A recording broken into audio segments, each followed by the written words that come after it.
សើចតាមទូរស័ព្ទលិខអូនរៀបរាប់រឿងកំទុងចាំមួយឆ្នាំមកហើយអូនផ្ដាំឲ្យរៀមមានចិត្តជាយាមលើមលិខ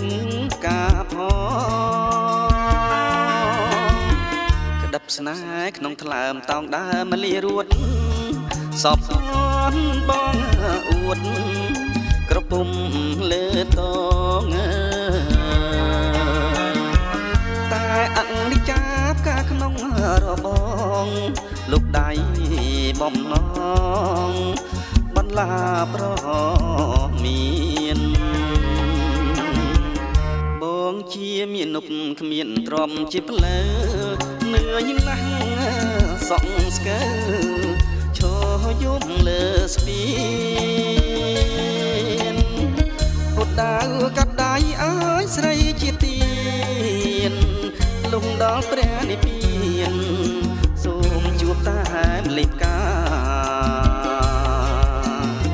ក្តឹបស្នេហ៍ក្នុងថ្លើមតោងដើមមលារួតថែមមិនអើយស្ងួត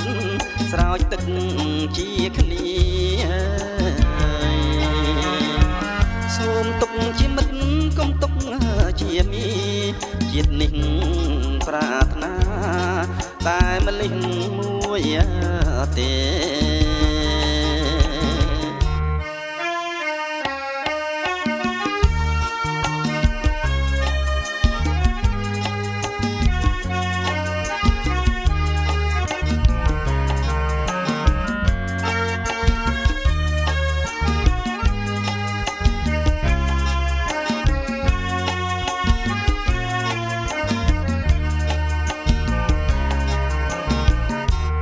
ជាមាននុកគ្មានទ្រាំជាផ្លូវ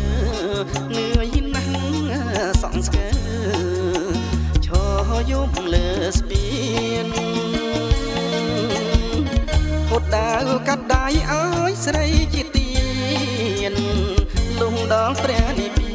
នសូមជួបតាមលេខការក្តឹបស្នេហ៍ក្នុងថ្លើមតោងដើមមលិះរួតតែមិនអើយស្ងួតស្រោចទឹកជាគ្នាសូមទុកជាមិត្តកុំទុកជាមីជាតិនេះប្រាថ្នាតែមិនលេចមួយទេ